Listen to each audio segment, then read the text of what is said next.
kali ini kami akan membuat video pembelajaran dari kelompok 1. Sebelum itu, izinkan kami perkenalkan diri dengan saya, Graciela Tagalo, dengan NIM 2405071047. Dan saya Rinto Ares Perlamuna dengan NIM 2405101015. Dan saya Adinda Rasya Salim dengan NIM 2405071055. Dari kelas TK 3C, Matkul Pemasaran dengan dosen pengampu Ibu Bernadetta Simbolon SE MSI. Di sini, kami akan menjelaskan tentang pengertian pasar, pemasaran, dan lingkungan mikro dan makro. Selamat menyaksikan! Yang paling pertama, di sini saya akan menjelaskan apa itu pasar. Ketika mendengar kata pasar, kebanyakan dari kita pasti langsung membayangkan tempat yang ramai, penuh penjual dan pembeli, seperti pasar tradisional.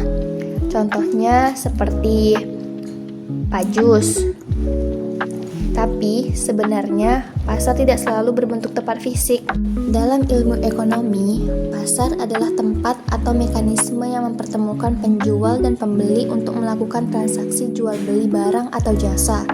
Artinya, selama ada penjual, pembeli, barang yang ditawarkan dan terjadinya transaksi, maka itu bisa disebut pasar, walaupun tidak ada bangunan atau lokasi tertentu. Selanjutnya, saya akan menjelaskan pengertian pemasaran.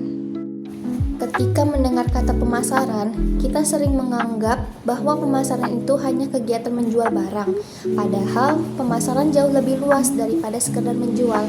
Dalam ilmu bisnis, pemasaran adalah 1. Menciptakan produk yang sesuai kebutuhan. 2. Menentukan harga yang tepat. 3. Mempromosikan produk melalui berbagai media. 4. Mendistribusikan produk agar mudah dijangkau konsumen. Yang kelima, proses pertukaran. Dengan kata lain, pemasaran merupakan proses menyeluruh dari mulai produk dibuat sampai akhirnya sampai di tangan konsumen dan memberikan kepuasan bagi mereka. Pemasaran tidak hanya fokus pada penjualan, tetapi juga tentang membangun hubungan jangka panjang dengan pelanggan. Selanjutnya, kita akan membahas tentang lingkungan mikro. Apa sih lingkungan mikro? Lingkungan mikro adalah faktor-faktor yang berhubungan langsung dengan perusahaan dengan memengaruhi kemampuan perusahaan dalam melayani konsumen. Adapun beberapa lingkungan mikro, yang pertama itu perusahaan. Perusahaan adalah semua bagian internal harus bekerja sama agar strategi pemasaran berhasil. Yang kedua, pemasok.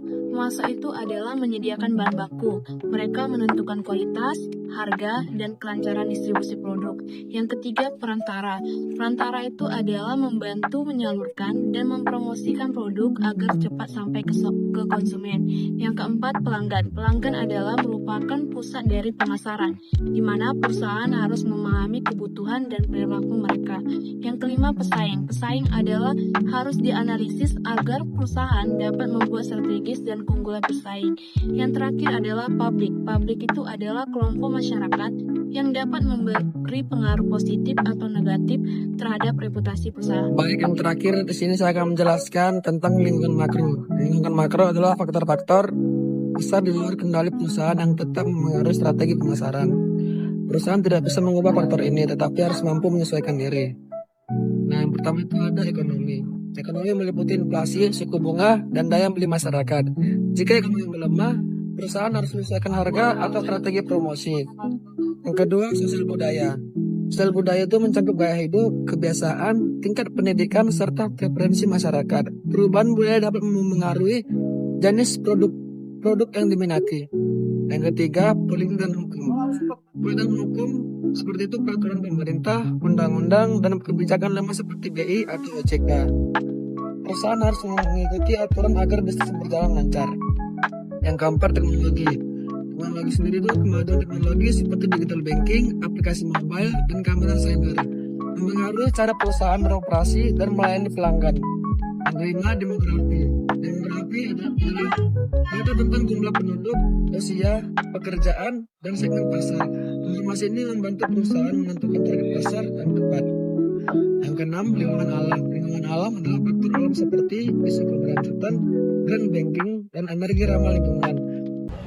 Semoga video pembelajaran ini dapat menambah pengetahuan dan wawasan teman-teman ya. Semoga bermanfaat ya. Dadah. Bye-bye.